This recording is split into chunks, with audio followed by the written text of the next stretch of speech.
안녕하세요. 안녕하세요. 네. 커피농부 호세예요. 호세? 예. 네, 호세의 뜻이 뭔가요? 호세는 성경적으로는 요셉.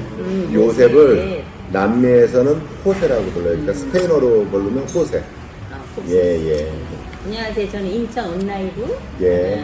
대표로 있는 시현부라고 합니다. 아유, 반갑습니다. 네, 반갑습니다. 예. 근데 이제 시내에서는 우리는 커피는 이렇게 많이 마실 수 있는 기회 많이 마실 수 있잖아요. 그렇죠. 근데 이렇게 커피 나무나 이런 커피 농장은 이게 접하기가 어렵잖아요. 그리고 네. 많은 사람들이 이런 커피 농장이 한국에도 있나 굉장히 모르시는 분들이 많아요. 맞아요. 예, 그래서 이렇게 이제 우리 대표님이 이런 커피 농장을 한국에서 이렇게 하시려고 했던 그 생각을 어디서 이렇게 생각을 하시면서 처음에 이렇게 하시게 됐는지 그것을 알고 싶어요. 그 과정을. 네, 과정을. 커피 농장을 만들어야 되겠다는 그 과정. 사실은 저는 이제 85년도에 이민을 갔으니까, 남미로. 아, 남미로. 예, 지금 한 거의 40년 가까이 되는 거죠. 거기서 실질적으로 상관 33년을 브라질에서 살았고요. 제가 원래는 이제 커피가 주업이 아니었었어요. 원래 저의 직업은, 평생 해왔던 직업은 보석. 보석 원석이 직업이에요. 예, 근데 이제, 사람들이 내가 보석하고, 저도 이제 강의를 몇 군데 나가는데, 혹시 보석하고 커피하고 연관이 있을까요? 없을까요? 하고 물어보면, 생각이 길어져, 갑자기. 있나, 없나? 그렇죠. 있을까요? 없을까요? 보석. 있을까요? 없을까요? 교수님? 있으니까. 분명히 있죠. 네. 왜 그러냐면, 그간에 이제 우리가 좀 좋은 커피를 마시기 위해서 아라비카 얘기를 많이 들어봤잖아요. 네, 그렇죠? 네. 평균적으로 이제 로부스타인 경우에는 평지에서 자라죠. 그래서 이제 지금 브라질이나 베트남 쪽에서는 평지가 많으니까 로부스타 종류를 많이 키우고, 여타의 나라들은 이제 산이 많으니까 아라비카 종을 키우는데, 산이 많다는 건 지리학적으로 이렇게 융기가 됐다는 거죠, 대륙이. 그래서 그쪽으로 가보면, 우리가 보석을 구하려고 이게 높은 산을 가보면 좋은 보석도 나오지만 평균적으로 그 옆에 괜찮은 커피 농장들이 꽤 많아요. 그러니까 나는 어려서부터 자연스럽게, 뭐 어려서는 아니죠, 젊어서부터 자연스럽게 커피와 보석을 이렇게 같이 즐기면서 혹은 잡으로 갖고 있었던 거죠. 그래서 이제 보석 산업이 좀 이제 우리가 중국적으로 좀 많이 이렇게 그 경제가 좀 뺏기고, 또 여타 아시아권들이 성장하면서 우리나라 보석 사업이 굉장히 이제 하강세에 접어들었었어요. 그래서 저는 보석 원석을 구입해서 익산, 지금 1위 공단이라고 했죠, 예전에. 거기 보석공단에다가 납품하는 그런 사업을 했었거든요. 근데 어느 날 갑자기 공단들이 자꾸만 이제 다른 나라로 이사를 가기 시작하는 거예요. 그래서 그럼 나도 뭔가 사업을 좀 전환 좀 한번 해봐야 되겠다. 근데 뭐 이제 나이가 조금씩 들어가니까 좀 내가 즐길 수 있는 게 뭘까 하고 생각해 보다가, 제가 이제 커피를 굉장히 좋아해서 술을 못 마시다 보니까 남들은 술 마시러 갈 때 저는 커피 마시러 다녔었어요. 그러면 당연히 이제 보석하면서 브라질에서도 커피 농장 찾아다니고 이러면서 자연스럽게 커피 농장이 내 마음속에 굉장히 있었던 거죠. 그래서 한국에 들어와서 이제 새로운 작업을 시작해야 되는데, 뭘 할까 하다가, 카페를 한번 해봐야 되겠다. 카페를 하면 어떤 컨셉으로 가는 게 좋을까? 커피 농장 괜찮지 않을까? 이렇게 생각하다가, 처음에 이제 사실상 이제 생산을 좀 해봐야 되겠다. 생산을 목적으로 했다가, 얘 경제성이 너무 안 맞더라고요. 왜냐하면 외국 커피가 정말 좋은 게 싼 가격에 많이 들어오는데, 굳이 이걸 한국에서 막 생산을 해서 비싼 가격에 우리가 팔아야 되겠다. 그러면 경쟁력이 될까? 그래서 한 1, 2년 생산을 하다가 접었어요. 접고는 스토리 사업으로 전환을 시켜버린 거죠. 그래서 이제 커피나무를 스토리로 갖고 사람들이 커피나무를 구경하러 오고, 또 커피나무 아래서 커피를 마실 수 있으면 정말 좋겠다. 그래서 그런 컨셉으로 커피 농장 카페를 제가 만들기 시작한 거예요. 이게 한 8년 됐네요, 지금. 네, 그래서 제가 커피 농장 카페를 만든 계기는 뭐 그런 이유 때문에 만들게 됐어요. 근데 그렇게 오래 브라질에서 30여 년을 넘게 살으시다가 한국에 다시 이렇게 오시려는 그런 마음은 어떻게 해서 품으신 거죠? 저는 뭐 한국에 아까도 얘기했다시피 무역을 했으니까 한국에 평균적으로 1년에 한 4번 정도는 나와 있어요. 그러니까 이제 아이들이 전부 다 한국에서 운동하고 공부를 하니까 이제 애들이 사실상은 어려서 이민을 데리고 갔지만 성장은 얘네들이 학교를 다니냐고 한국에서 성장을 했어요. 그러니까 아무래도 나이가 먹다 보면 자식하고 있는 게 좋을 것 같아서 한국에 나와야 되겠다. 한국에서 좀 자리 좀 잡아야 되겠다. 그리고 이제 남미 사정들이 굉장히 이제 좀 불안정하잖아요. 예, 그래서 이제 말년에는 한국에 나와서 사는 게 더 좋지 않겠나, 아이들하고. 예, 그래서 나오게 된 거죠. 근데 이게 커피나무를 키우면서 여러 가지 기후나 온도 뭐 이런 것 때문에 어려운 점은 없었나요? 결국은 뭐 이제 모든 생물이 그렇듯이 기후, 뭐 풍토, 뭐 이런 것들이 굉장히 중요한데 사실상 보다시피 이런 그늘 안에서 얘네들이 자라야 돼요. 그러니까 이제 굉장히 관리가 세심하게 필요한데 결국은 정성이죠. 아침 저녁으로 물을 주고 또 영양제를 주면서 얘네들하고 이제 교감을 해요 지금은. 근데 이제 그 교감만 한다고 해서 얘네들이 잘하는 건 아니잖아요. 결국은 환경이 문제인 건데 환경은 다행히 이 아라비카 종은 그렇게 강한 햇빛을 필요로 하지는 않아요. 로부스타 종하고는 조금 틀려요. 그래서 외국에서도, 그러니까 현지에서도 얘네들을 키울 때는 약간 큰 나무들을 키워서 그늘을 지게 좀 만들어주는 그런 방법. 쉐이도 그라운드, 쉐이도 트리 같은 것들을 만들어서 얘네들을 좀 보호해준, 그늘로 보호해주는 그런 상태로 얘네들을 환경을 만들어줘요. 그래서 그러면 가능하겠다. 이 정도 빛 가능하겠다 해서 건물 안에서도 키울 수 있게 된 거죠. 그 대신 얘네들이 잘 자랄 수 있도록 면역력을 굉장히 잘 만들어줘야 돼요. 네, 면역력. 사람하고 똑같아요.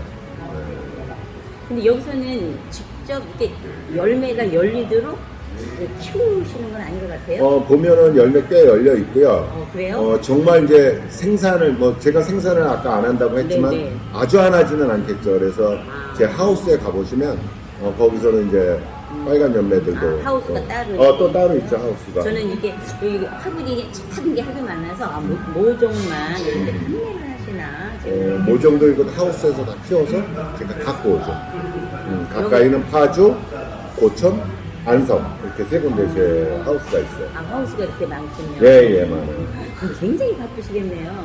거의 하루에 16시간 이렇게 일하는 것 같아요. 한 10여 년 동안 하루도 못 쉬었던 것 같아요. 그래서 이렇게 이런 화분, 이제 커피, 묘목이라고 그러겠죠. 네, 묘목이죠. 이런 것들을 이제 어떤 분들이 사러 오시는 거예요? 보통 이제 커피 농장을 하시는 분들이 저한테 커피나무를 많이 사가고요. 첫 번째로. 커피나무. 커피 이제 여기서 보시는 거가 다가 아니고 저는 생산을 많이 하니까 커피나무 생산을 많이 하니까 커피 농장을 하시려는 분들이 최근에 와서 많이 늘어났어요. 그래서 그분들한테 이제 납품하는 사업을 하고 그 다음에 봄부터 가을까지는 여기서도 꽤 판매량이 많아요. 이렇게 저희가 화분을 이렇게 쭉 올려놨죠. 저게 이제 꽤 그래도 비싸게 팔려나가요. 여기 오셨던 손님들이 하나씩 두 개씩 이렇게 사가시는 것도 꽤 양이 많아요. 그래서 꾸준하게 이제 겨울에 만들어서 봄에 어린 묘목들은 봄에 많이 팔죠. 그러면 커피나무를 이렇게 키우면서 브라질에서도 커피 맛을 많이 보셨을 거 아니에요? 예. 그러면 한국에서 키운 커피 맛과 또 브라질에서 키운 그 나무에서 열린 그 커피 맛이 뭐 다른 점이 있나요? 굉장히 다르죠. 결국은 커피는 풍토, 네. 아까 말씀하신 풍토와 토질에 따라서 같은 품종이라도 맛이 굉장히 틀려지죠. 지금 여기서 저희가 키우고 있는 나무가 티피카 종이에요. 티피카 종이면 아라비카 종에서 티피카 종인데 아라비카 종에서 가장 원종에 가까운 나무예요. 이게. 근데 이게 자마이카로도 갔고 하와이로도 갔고 또 브라질로도 갔고 또 저도 키우고 이러잖아요. 그럼 내가 네 군데서 키우는 게 맛이 똑같아져요. 같은 나무니까. 근데 굉장히 맛이 다 틀리죠. 그렇죠. 왜냐면 결국은 풍토가 달라서 그렇겠죠. 그래서 자마이카 블루 마운틴이라고 우리 굉장히 유명하죠. 네, 네. 하와이안 코나도 굉장히 유명하죠. 다 같은 나무를 키우는데 다 각기의 맛을 내는 거예요. 결국은 풍토가 말해주는 건데, 그러면 다시 말해서, 그러면 우리나라 거는 어떠냐? 이렇게 이제 물어보셨으니까. 사실 우리나라에서 키우는 커피나무는 환경 변화가 그렇게 크게 많지가 않아요. 하우스에서 키워내도 시설 작물을 해야 되니까. 그래서 환경의 변화가 그렇게 많지 않기 때문에 맛으로 따진다 그러면은 그냥 부드러운 맛 정도, 그냥 밋밋한 맛 정도에서 멈춰요. 그러면 커피가 갖고 있는 세 가지 요소는 뭐 산미랄지, 묵직함이랄지, 부드러움이랄지 이런 세 가지의 3대 요소에 그 다음에 향미가 들어가야 되는데, 얘네들이 그런 맛을 내기 위해서는 환경의 변화가 굉장히 많아야 돼요. 아침엔 확 새벽엔 추웠다가 낮엔 확 더웠다가 비도 확 왔다가 안개도 확 끼었다가 뭐 이렇게 변화가 많아지면 나무가 그 환경의 반응을 하는 거죠. 그러면 결국은 그 반응하는 그 것들이 그 열매, 결국은 씨앗에 영향을 주기 때문에 커피 맛에 다양한 맛이 이렇게 나오는 거거든요. 근데 한국 거는 그런 변화가 없다 보니까 밋밋하다고나 할까? 그래서 제가 2년 생산하고 테스팅을 해보고, 야, 이거는 사실상은 아니다. 이것을 하와이안 코나보다 내가 비싸게 받아야 되는 거는 아니다. 그래서 생산을 멈췄던 이유가 바로 그 이유예요. 정말 이거를 내가 생산했는데 너무 맛있어. 진짜 우리가 말하는 지금 세계 3대 커피보다 그 위에 있어. 그럼 제가 계속 했겠죠. 근데 이제 결국은 그렇게 내야 되는 건 농부의 몫인데, 거기까지 그렇게 만들어내려면 너무너무 과정이 힘들 것 같아요. 그래서 생산보다는 스토리로 가자, 경제성을 확보하자. 그래서 제가 생산을 멈췄던 거죠. 그렇다면, 그렇지만 또 한국 사람들의 입맛하고 또 남미의 그런 분들 입맛하고는 좀 다르지 않을까요? 근데 다르지만 결국은 커피는 누구든지 다 달라요. 기호식품이잖아요. 그렇죠. 내가 아주 좋은 커피를, 일전에 이제 누가 나한테 게이샤를 선물을 해줘서 여기 오시는 손님한테 내가 게이샤를 내려드렸어요. 자주 오시는 손님 그냥 내려드렸어요. 그분은 그게 맛이 없다는 거야. 너무 산미가 강하고 그러니까 그분은 그냥 뭐 부드럽고 구수한 걸 좋아하시는 분이니까, 그러면 그런 분한테는 사실 콜롬비아 같은 게 더 어울리시거든요. 그래서 커피에 사실 좋고 나쁨은 없어요. 그렇죠.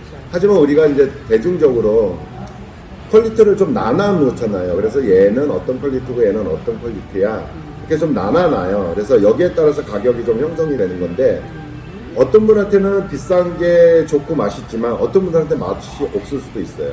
그래서 입맛은 뭐 브라질 사람이나 한국 사람이나 사실상은 입맛은 다 비슷하지만 좋아하는 기호는 틀리다는 거죠. 그래서 커피는 어떤 게 사실 좋다 나쁘다 말할 수는 없는 것 같아요. 특별히 이제 커피에 대해서 많이 깊은 이제 지식을 갖고 계신데 제일 선호하는 커피 맛. 제가? 네, 사장님.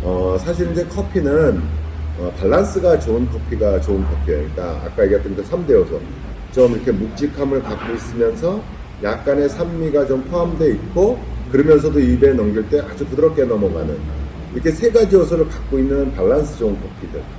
네, 묵직함과 향과 부드러움. 그렇죠. 커피 안에 다 갖고 있는 거죠. 커피 한 가지 안에. 그래서 근데 그런 커피를 만든다는 것이 그렇게 쉽지는 않잖아요. 그래서 쉽지 않아서 사실상 그 정도의 맛을 내려면 굉장히 고가의 커피들은 가능해요. 그러니까 커피의 아까 퀄리티를 나눈다는 건 주관적인 게 아니라 객관적인 거죠. 많은 사람들이 이거를 테스팅해서 얘는 좋아. 그래서 우리가 이제 컵 대회를 하잖아요. 전 세계적으로 이렇게 커피 생산국들이 모여서 출하된 커피들을 대회를 하잖아요. 컵 오브 엑셀런트라고 하는데 그 컵 대회를 해요. 그래서 그의 가장 좋은 커피를 뽑아내요. 그래서 게이샤 같은 게 유명해진 경우가 이제 그런 아까 얘기했던 컵 대회에서 우승한 계기 때문에 유명해졌는데, 주관적인 게 아니라 이제 객관적으로 저희가 평가를 하죠. 그래서 얘는 커피 안에 정말 모든 게 다 갖춰져 있어. 이랬을 때 그게 굉장히 좋은 커피거든요. 그럼 가격이 굉장히 비싸겠죠. 그러면 일반인들이 진짜 키로당 뭐 30만 원, 40만 원, 심지어는 몇백만 원짜리도 있어요. 제가 말씀드리는 건 생두를 기준해서 말씀드리는 거예요. 원두가 아니라, 볶은 게 아니라. 생두를 기준했을 때 몇십만 원, 몇백만 원짜리를 일반인들이 좋아할까요? 아주 뭐 매니아 아니면 뭐 경제성이 없어요. 그래서 일반인들이 정말 맛있게 즐기려면 아까 얘기했던 세 가지 요소를 밸런스가 좋은 커피를 즐길 수 있으려면 어떻게 하면 좋을까 해서 저 나름대로 많이 연구를 했죠. 그래서 요즘에 제가 좀 블렌딩에 좀 빠져 있어요. 자, 그러면은 얘는 향미가 좋은 커피야, 산미가 좋은 커피야, 얘는 좀 묵직해, 얘는 부드러워. 세 가지를 섞어주면 되죠. 그러면 밸런스가 맞아지잖아요. 그래서 요즘에 제가 요 바로 옆이 제가 커피 연구하는 데인데, 뭐 구경해 드릴 수도 있어요. 커피도 볶고 그런 데인데, 거기서 제가 많이 테스팅을 해보죠. 얘랑 막 이렇게 섞어보는 거죠. 막. 그래서 몇 가지 저희가 이제 샵 1부터 샵 4까지 이렇게 나와 있는데, 그거 따라서 이제 맛이 이렇게 틀려지게 이제 밸런스를 맞춰주는 거죠. 그래서 와인하고 사실 똑같아요. 저는 이제 처음에 여기 커피 농장을 처음 했을 때 와인잔에다가 커피를 담아드렸어요. 지금은 제가 바꿨는데, 왜냐면 좀 불편해 하시더라고요. 손님들이 너무 빨리 식는다, 또 너무 좀 안정감이 없다, 뭐 이렇게 많이 이렇게 클레임이 있어서 제가 그냥 맑은 유리잔으로 바꿔놨는데, 사실상은 커피는 와인과도 같아요. 그래서 또 와인도 거의 이제 브랜딩의 미학이잖아요. 와인도 브랜딩을 많이 하잖아요. 그래서 커피도 역시 와인하고 비슷하다고 보시면 돼요. 근데 와인은 차게 해서 먹어야 그 맛이 살아나잖아요. 근데 예. 커피는 예. 차갑고 따뜻하고 그런 맛을 더 많이 선호하잖아요. 근데 이제 유리는 차갑다는 그런 느낌을 받는. 이제 보편적인 생각은 이제 그렇고요.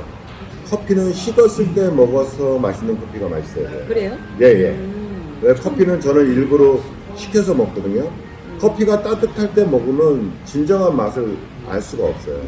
커피가 좀 식어서 차게 됐을 때, 제가 이따 커피 조금 이렇게 담아드릴 테니까 내일 아침에 가서 드셔보세요. 그래서 저는 커피를 먹을 때 여기다가 오히려 따뜻한 커피에다 얼음 두세 알을 넣어서 먹어요. 밖에 나가서. 아이스는 아니지만 저는 아이스를 안 먹으니까 잘. 그냥 따뜻한 커피에 얼음 두세 알을 넣고 식혀서 먹으면 이게 자연스럽게 커피의 제맛을 낼 수가 있어요. 그래서 커피는 사실상 좀 식혀 먹어라, 저는. 근데 이제 가령 로부스타 같은 경우에는 커피가 너무 강하다 보니까 얘를 식혀서 만약에 먹으라고 한약 먹는 느낌. 그러니까 아마 이런 경우를 많이 겪어보실 거예요. 뭐 일부 밖에 체인화된 커피점에서 우리가 테이크아웃을 해서 뭐 테이블에 올려놓고 손님하고 얘기하다가 한 반쯤 남았어. 먹다가 그러니까 다 식었어. 근데 탁 먹으려니까 너무 써서 못 먹는 거죠. 얘는 그닥 좋은 커피가 아닌 거죠. 근데 이제 왜냐면 블렌딩을 할 때 너무 강한 애들을, 아까 얘기했듯이 로부스타 같은 애들을 많이 섞다 보면 그런 강한 맛이 나오기 때문에 얘가 자연스럽게 산미가 나오면서 부드럽게 변하는 게 아니라 얘는 더 오히려 강하게 변해요. 그래서 그런 커피는 호세가 시켜서 먹으라고 그랬는데, 그래서 그 커피 시켜서 먹으면 그냥 나중에 버려야 되는. 그래서 정말 좋은 커피들은 식어서 그대로 시켜서 먹었을 때 먹어도 맛있어. 그러면 정말 그거는 괜찮은 커피예요. 그렇다면 지금 쓴맛 나는 커피라 그렇게 좋은 질의 커피가 아니라? 커피는 기본적으로 쓴맛이 나오죠. 그래서 이제 커피의 품성에 따라서 다 틀린 건데요. 가령 이제 우리가 한 세 가지를 놓고 제가 비교해 드릴게요. 가령 인도네시아에서 나오는 만델링이라는 커피가 좀 괜찮은 커피가 있어요. 유럽 사람들이 굉장히 좋아하는 건데요. 제가 여기 메인으로도 잡고 있어요. 인도에서 나오는 거? 인도네시아. 인도네시아. 만델링이라는 커피가 있는데, 뭐 꼭 얘가 뭐 좋다 뭐 이게 말씀을 드리는 게 아니라 이제 성질을 말씀드리기 위해서 비교해 드리는 거예요. 만델링이라는 커피는 좀 강하게 볶아야 되는 커피예요. 우리가 프로파일에 갖고 이걸 테스팅을 해보면 강하게 볶아야 되는 커피예요. 근데 반대로 예가체프 계열들은, 뭐 에디오피아에서 나오는 예가체프 계열들은 약하게 볶아야 되는 거예요. 또 뭐 콜롬비아 계열 애들, 뭐 스프리머라고 하죠. 스프리머 계열 애들은 좀 중배전에서 좀 멈춰줘야 되는 애들이에요. 그러면 얘가 다 맛이 틀리죠. 근데 이렇게 강한 애만 갖고 오래 있다가 먹으면 좀 쓰겠죠. 근데 에티오피아 커피를 갖고 가만히 놔뒀다 먹으면은 또 너무 산미가 강해서 좀 또 맛이 없어요. 그래서 가만히 놔두고 먹었을 때 좋은 커피는 이렇게 밸런스들이, 세 가지의 밸런스들이 잘 맞을 때, 예, 그런 커피를 좀 시켜서 먹었을 때가 맛있다는 그럼 거죠. 정말 맛있는 커피를 하려면 그 비율을 잘 혼합을 해서 내리는 커피가 제일 맛있겠네요. 그걸 향과 알아야 되겠죠. 근데 이제 커피를 많이 취급하지 않으신 분들이 그걸 알기란 그렇게 쉽지는 않아요. 그래서 이제 전문가들한테 좀 이렇게 조언을 받아서 갖다 드시는 게 굉장히 좋을 것 같고요. 첫 번째로는. 두 번째는 저는 뭐 이렇게 보셨으면 좀 대부분 드립이 저희는 70, 그 다음에 머신이 30이에요. 커피는 웬만하면 드립으로 내려서 먹으라고 제가 얘기를 해요. 왜 그러냐면 우리가 커피를 아이들한테 안 먹이죠. 왜 안 먹일까요? 아이들한테 제가 질문을 드리면 이게 성인 음료가 돼버렸어. 일단 아이들한테는 안 좋다? 왜 안 좋을까? 그냥 안 좋은 게 이유가 있죠. 여기에 뭐 흥분제가 들어가 있고 카페인 같은 것도 이게 결국은 이제 카페인 때문에 그렇죠. 네네. 그래서 이제 평균적으로 아이들이 커피를 접하는 나이가 전 세계적으로 봤을 때 17.2세라고 그래요. 그러면 이제 고등학교쯤 돼야지만 처음 커피를 접해보는, 사실상은 성인 음료처럼 취급이 되는 거예요. 얘가. 네, 네. 근데 사실상은 얘는 아이들이 마셔도 나쁘지 않아요. 카페인이 아이들한테 나쁘나요? 엄마들이 아이들한테 커피는 안 주고 에너지 음료는 줘요. 그렇죠. 공부하는 수험생 아이들한테 커피는 안 주고 에너지 음료는 줘요. 에너지 음료는 커피보다 훨씬 많은 카페인이 들어가 있어요. 차라리 커피 한 잔을 주는 게 더 좋아요. 단 제가 말씀드린 거, 제가 머신으로 내는 게 나쁘다고 얘기하는 게 아니에요. 머신으로 내는 머신 나름대로의 장점이 있는데, 이제 우리가 건강면을 제가 얘기하는 거예요. 커피를, 하나의 커피를 갖고 머신과 또 드립으로 내렸을 때 건강면을 얘기하는 거예요. 사실 카페스톨이라는 얘기 들어보셨나요? 카페스톨? 카페스톨 못 들어보셨죠? 커피를 우리가 볶아야 되잖아. 아까 쓴맛을 말씀하시니까. 커피는 무조건 볶아야 우리가 뭐 먹을 수 있는 거잖아요. 그러면 볶으면서 생산되는 게 카페스톨이에요. 그래서 볶았기 때문에, 태웠기 때문에 결국은 쓴맛이 나오는 거죠. 우리가 커피 생도로 입에 넣고 깨물어 먹으면 쓴맛이 전혀 없어요. 그냥 비릿한 맛이 나와요. 볶았기 때문에 쓴맛이 나오는 거거든. 그렇기 때문에 모든 커피는 다 써요. 근데 그 모든 커피가 쓴맛이 정도가 어느 정도냐의 문제인 거죠. 커피를 볶았을 때 그 쓴맛이 강하게 볶으면 더 쓸 거고, 중간에 볶으면 덜 쓸 거고, 약하게 볶으면 더 덜 쓸 거고, 이러잖아요. 그럼에도 불구하고 카페스톨이라는 게 다 나와요.